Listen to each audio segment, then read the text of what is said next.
If you're a business sending text messages to your customers, there are only two ways to do it: A2P messaging and P2P messaging. A2P is your tool for broadcasting, and P2P is your tool for conversations. And understanding the difference between these two is critical because they behave and break in complete different ways. In this video, I'm gonna walk you through everything there is to know about A2P and P2P messaging so you can figure out which one is best for your business. I'll be showing you what business use cases each one makes most sense for, the registration process for both, what problems you're going to run into, the cost structure of these tools, and my software recommendation for both in 2026. By the end of this video, you'll know exactly which approach to use and how to implement it in your business. So let's get right into it. A2P and P2P Explained. So at a high level, A2P and P2P are just two different delivery models for text messaging. But the way they work is completely different, and that affects everything from how you set them up to how your leads respond to them. A2P stands for application to person messaging. This is when software sends high volume, automated messages through a communication platform. The main goal with A2P is to reach as many people as possible. Think promotional campaigns, shipping updates, system notifications. It's designed for one-way communications where you're not expecting a response. A2P 10 DLC registration was introduced a couple of years ago to reduce spam and improve deliverability for legitimate businesses. P2P stands for peer-to-peer messaging. Think about text messages that you send to your friends or to your family. That's P2P. It's personal communication, not commercial. At least that's how it started.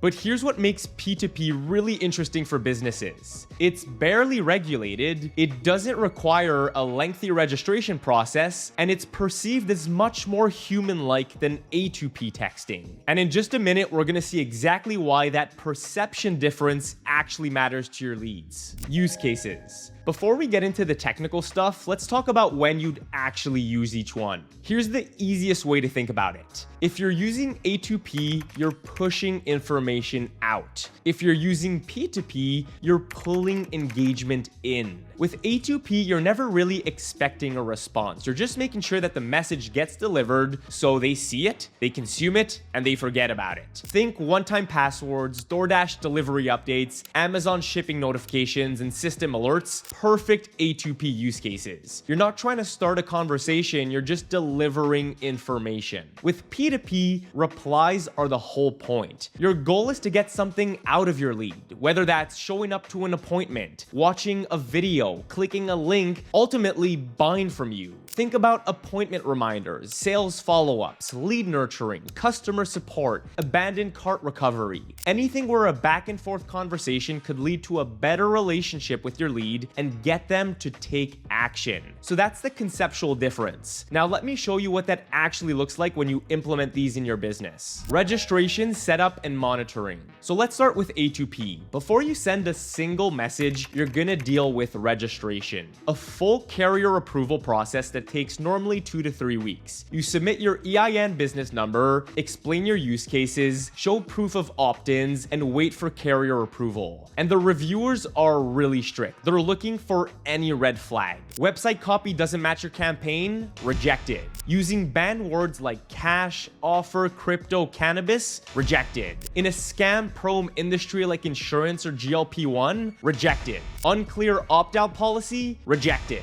Expect not to pass on the first attempt, but when you do get approved, you'll have a phone number that could handle serious volume. Now, here's what most people don't realize. Even after approval, carriers keep on watching your texts. Every campaign that you send out gets compared to your initial application. If you deviate from your approved use cases, well, you could get shut down. And your messages also go through carrier spam filters every single time. Keywords trigger flags and links increase spam score. And with iOS's filtering system that was just introduced, your A2P messages might land in an unknown sender's inbox that most people will never check.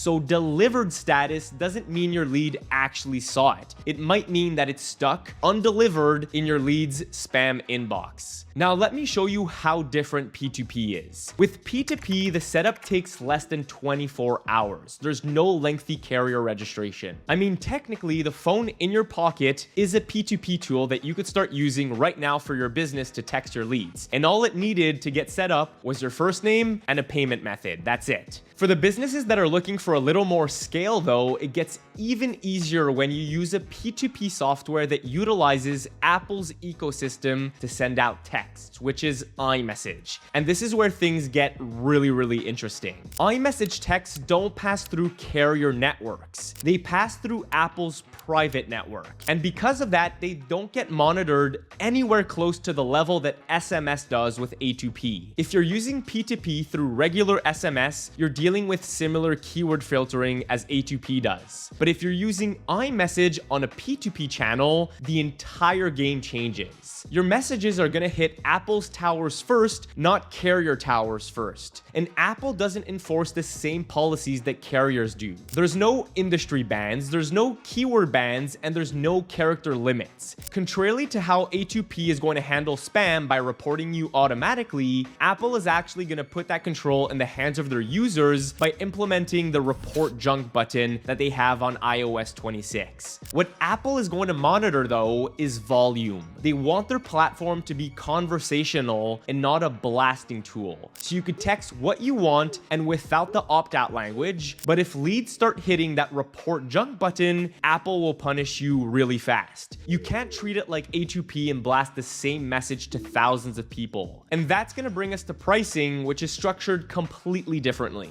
Cost models. All A2P softwares follow the exact same pricing model, and it adds up really fast. Because A2P is built for high volume sending, they're gonna charge you per message. Per text message sent, per text message received, per 160 character segment, per MMS or image, plus the registration fee itself, usually a couple of $100s. So if you're sending out a promotional campaign to 10,000 people and that text message is 320 characters, well, that's 2 segments and that's double the cost per message. You're paying for every interaction. With P2P though, you're charged per phone line and not per message. That phone line that's assigned to you is gonna let you send a certain amount of text messages per day via the iMessage network, which is typically 50 new conversations per day. But here's the real big difference. Text messages sent and text messages received are unlimited and free once you have that line of communication going with a lead. So if you started a conversation with a lead, all texts back and forth with that lead will be unlimited and will be free forever. No character limits, no fees per video, per voice message or image, no setup fee, and that's all because your texts are going to be going through Apple's Wi-Fi based ecosystem and not carrier networks. So if you're running ongoing conversations, which are things like follow-ups or answering questions or nurturing over weeks, P2P is way more cost effective. You pay per phone line and then you have unlimited conversations. Now, all of this, the registration differences, the filtering differences, the cost differences, leads to one thing that matters most in 2026, which is how your leads are going to perceive your messages. And this really matters. Lead perception.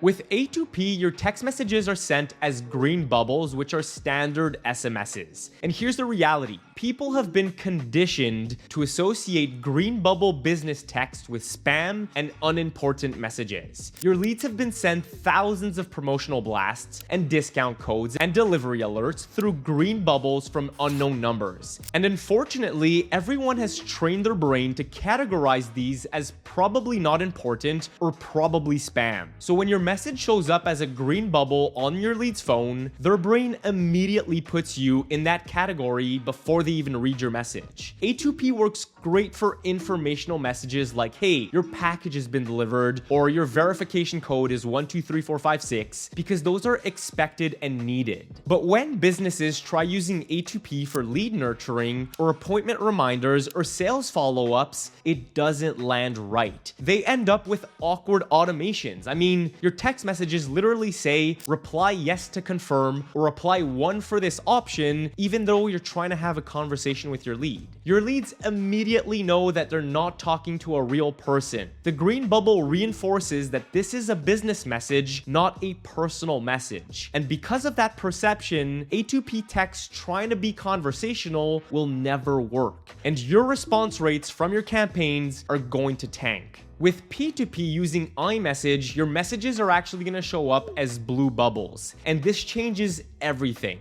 Blue bubbles signal a text from a real person, whether that's a friend, a family member, a colleague, or someone that they probably know, not a business blast. And even with automations behind those blue bubble texts, the perception is completely different. People just trust blue bubbles. They open them immediately, and they respond to them at a way higher rate. It taps into years of conditioning where blue bubbles meant personal, important conversations. So when your business message comes through as an iMessage, it's going to get treated like a personal message and not a marketing message. Now, if you're trying to use P2P the same way as A2P campaigns with the same generic message going out to thousands of people, you're gonna burn through your phone numbers and destroy deliverability of those phone lines. Apple catches on fast to those types of messages, and leads hit report junk just as fast. The way that you're gonna win with P2P messaging is leaning into conversations and not blasts. That's gonna mean short and natural messages and asking questions and getting replies instead of just trying to pitch all the time.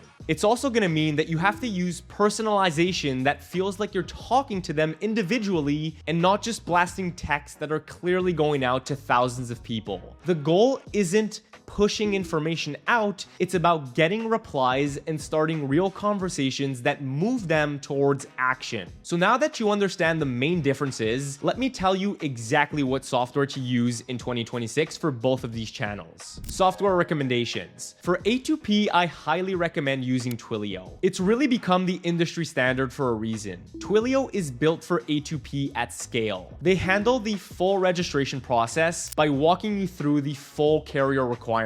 Plus, Twilio plugs into almost any CRM like Close, Go High Level, Monday, HubSpot, and Salesforce. If you're using a CRM, there's a very good chance that they're routing you through Twilio already if you're wanting to send text messages. Twilio also has extensive documentation and very solid support and the infrastructure to handle massive volume. If you're sending out 100,000 order confirmations in a day, that's no problem. You could use Twilio because it's reliable, it's compliant, and it's what most businesses use for A2P if they want it done right. For P2P, my software recommendation is Sendblue. Sendblue is the first ever P2P iMessage software that's built for businesses, scaling from small operations to enterprises sending thousands of messages daily. They integrate with basically any CRM that's out there, just like Twilio did, and they're also going to assign you a virtual iPhone line with any US area code that you might need. This is really different from A2P, which is limited in terms of which area codes they could assign to you. With Sendblue, you could basically get any area code in even the hottest markets, such as Miami. On top of that, you could get set up with Sendblue in just under 24 hours. Not weeks, 24 hours only. What's gonna make Sendblue really powerful in your business is that you're gonna be running through the iMessage ecosystem. So that means no carrier registration, no week-long approvals, and no keyword restrictions. Your messages go out as blue bubbles, meaning higher trust, better open rates, and way better response rates. And once again, because you're paying per phone line with unlimited texting,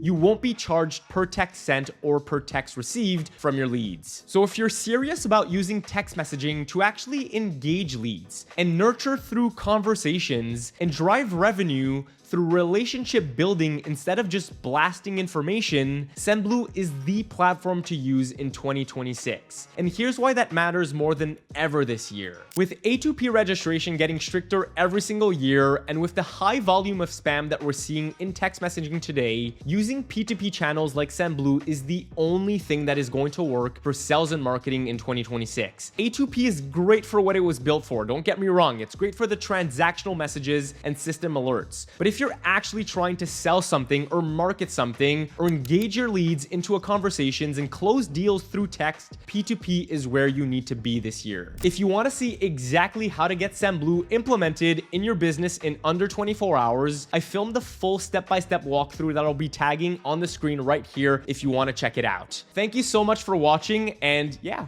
I'll see you in there.